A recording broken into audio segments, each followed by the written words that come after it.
सुप्रभात। गुण और कर्मों के विभाग। गुण और कर्मों के विभाग।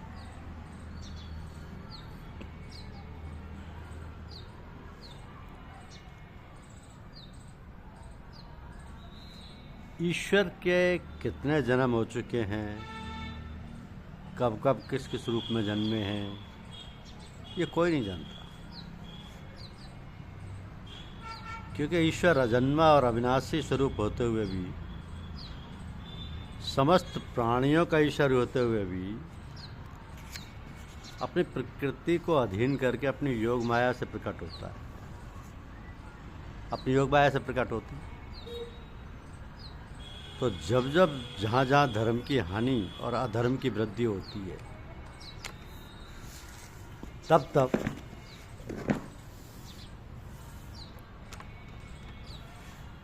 ईश्वर अपने रूप को रचते हैं और साकार रूप से लोगों के सम्मुख प्रकट होते हैं। तो साधु पुरुषों का उद्धार करने के लिए, पाप कर्म करने वालों का विनाश करने के लिए और धर्म की अच्छी तरह से स्थापना करने के लिए ईश्वर योग युगों में प्रकट होते रहते हैं, किसी न किसी रूप में, किसी न किसी अवतार में। तो ईश्वर के जन्म और कर्म दिव्य अर्थात निर्मल और अलौकिक है। ईश्वर ने कब कौन सा कर्म करना है, कब जन्म लेना है, ये अलौकिक है। तो जो मनुष्य तत्व से जान लेता है,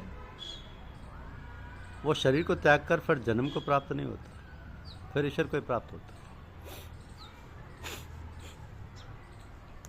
सर्वशक्तिमान सच्चिदानंद घन परमात्मा अज अविनाशी और सर्वभूतों के परम गति तथा परम आश्रय,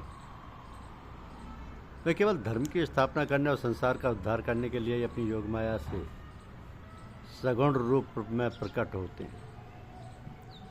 इसलिए परमेश्वर के समान सहृदय प्रेमी और पावन दूसरा कोई नहीं है।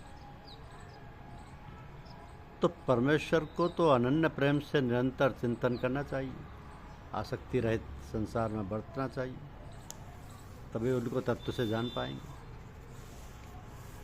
क्योंकि पहले भी जिनके राग भय और क्रोध सर्वथा नष्ट हो गए थे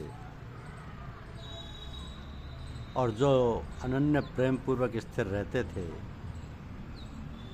परमात्मा के आश्रित रहने वाले ऐसे बहुत सारे भक्त तब से पवित्र होकर उन्हीं के ईश्वर के स्वरूप को प्राप्त हो चुके हैं। तो जो भक्त उन्हें उस प्रकार भजते हैं, ईश्वर भी उनको ऐसे ही भजते हैं। क्योंकि सभी मनुष्य सब प्रकार से ईश्वर के ही मार्ग का अनुसरण करते हैं। इस मनुष्य लोक में कर्मों के फल को चाहने वाले लोग देवताओं का पूजन किया करते हैं, क्योंकि उनको कर्मों से उत्पन्न होने वाली सिद्धि शीघ्र मिल जाती है। कर्मों से उत्पन्न होने वाली सिद्धि। लेकिन वास्तविकता यह है कि ब्राह्मण, क्षत्रिय, वैश्य और शूद्र, चार वर्णों का समूह गुण और कर्मों के विभाग पूर्वक ईश्वर द्वारा ही रचे गए। इस प्रकार सृष्टि रचनादि कर्म का कर्ता होने पर भी वो अविनाशी परमेश्वर वास्तव में एकर्ता ही है, किया उसी ने, लेकिन कोई नहीं जानता। क्योंकि कर्मों के फल में ईश्वर की कोई स्पृहा नहीं है। ना परमात्मा को कर्मों के फल लिप्त करते, और जो परमात्मा को तत्व से जान लेता वो कर्मों से बनता भी नहीं। पूर्व काल में मुमुक्षुओं ने इस प्रकार जानकर ही कर्म किए। तो कर्म है क्या? कर्म तो सबको करना है। कर्म है क्या और अकर्म क्या है, इसका निर्णय करने में बुद्धिमान पुरुष भी मोहित हो जाते हैं। इसलिए वो कर्म तत्व से ईश्वर को भलीभांति समझाकर जानना चाहते हैं कि अशुभ से अर्थात कर्म बंधन से कैसे मुक्त होते हैं। कर्म का स्वरूप भी जानना चाहिए और अकर्म का भी, तथा विकर्म का स्वरूप भी जानना चाहिए, क्योंकि कर्म की गति गहन है। जो मनुष्य कर्म में अकर्म देखता है और जो अकर्म में कर्म देखता है वो मनुष्य में बुद्धिमान है, और वो योगी समस्त कर्मों को करने वाला है। तो जिसके संपूर्ण शास्त्र सम्मत कर्म बिना कामना और संकल्प के होते हैं, तथा जिसके समस्त कर्म ज्ञान रूप अग्नि के द्वारा भस्म हो गए, उस महापुरुष को ज्ञानी जन भी पंडित कहते हैं। जो पुरुष समस्त कर्मों में और उनके फल में आसक्ति का सर्वथा त्याग करके संसार के आश्रय से रहित हो गया है और परमात्मा में नित्य तृप्त है, वो कर्मों में भली भांति बरतता हुआ भी वास्तव में कुछ भी नहीं करता। तो जिसका अंतःकरण और इंद्रियों के सहित शरीर जीता हुआ है और जिसने समस्त भोगों की सामग्री का परित्याग कर दिया है, ऐसा आशा रहित पुरुष केवल शरीर संबंधी कर्म करता हुआ भी पापों को नहीं प्राप्त होता। और जो बिना इच्छा के अपने आप प्राप्त हुए पदार्थ में सदा संतुष्ट रहता है, जिसमें ईर्ष्या का सर्वथा अभाव हो गया है, जो हर्ष शोक आदि द्वंद्वों से सर्वथा अतीत हो गया है, ऐसा सिद्धि और असिद्धि में सम रहने वाला कर्मयोगी कर्म करता हुआ भी कर्मों से बंधता नहीं है, क्योंकि जिसकी आसक्ति सर्वथा नष्ट हो गई है, जो देहाभिमान और ममता से रहित हो गया है, जिसका चित्त निरंतर परमात्मा के ज्ञान में स्थित रहता है, ऐसा केवल यज्ञ संपादन के लिए कर्म करने वाले मनुष्य के संपूर्ण कर्म भली भांति विलीन हो जाते हैं।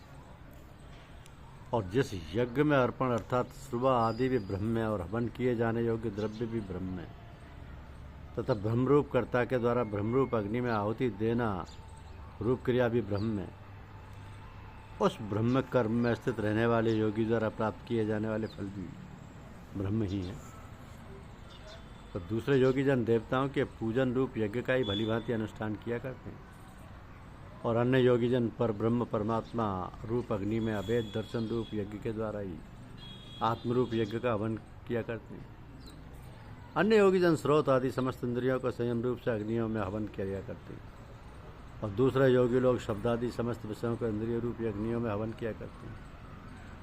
तो दूसरे योगी जन इंद्रियों की संपूर्ण क्रियाओं को और प्राणों की समस्त क्रियाओं को ज्ञान से प्रकाशित आत्म संयम योग रूप अग्नि में हवन किया करते हैं। कई पुरुष द्रव्य संबंधी यज्ञ करने वाले, कितने ही तपस्या रूप यज्ञ करने वाले, तथा दूसरे कितने ही योग रूप यज्ञ करने वाले, कितने ही अहिंसादि तीक्ष्ण व्रतों से युक्त यत्नशील पुरुष स्वाध्याय रूप यज्ञ करने वाले, ज्ञान यज्ञ।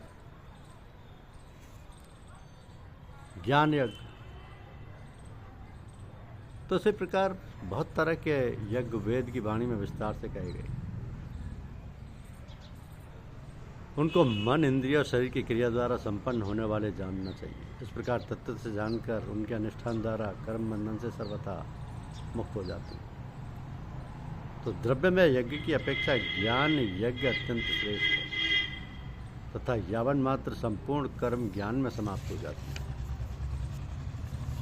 उस ज्ञान को तत्वदर्शी ज्ञानियों के पास जाकर समझना चाहिए। वो ज्ञान समझने का है। जैसे प्रज्वलित अग्नि ईंधन को भस्म में कर देता है, वैसे ही ज्ञान रूप अग्नि संपूर्ण कर्मों को भस्म में कर देता है। इस संसार में ज्ञान के समान पवित्र करने वाला निस्संदेह कुछ भी नहीं है। उस ज्ञान को कितने ही काल से कर्मयोग के द्वारा सिद्धांतकरण हुआ मनुष्य अपने आप ही आत्मा में पा लेता है। जितेंद्रिय साधन परायण और श्रद्धावान मनुष्य ज्ञान को प्राप्त होता है, तथा ज्ञान को प्राप्त होकर वो बिना विलंब के तत्काल ही भगवत प्राप्ति रूप परम शांति को प्राप्त हो जाता है। तो कर्मयोग की विधि से समस्त कर्मों का परमात्मा में अर्पण कर देना चाहिए, और जिसने विवेक द्वारा समस्त संशयों का नाश कर दिया है, ऐसे भस्म किए हुए अंतःकरण वाले पुरुष को कर्म नहीं मानते। तो हृदय में स्थित सज्ञान जनित अपने संशय का विवेक ज्ञान रूप तलवार द्वारा छेदन करके समस्त रूप कर्मयोग में स्थित होना चाहिए। धन्यवाद। यूट्यूब चैनल को लाइक और सब्सक्राइब अवश्य कीजिए। शुक्रिया।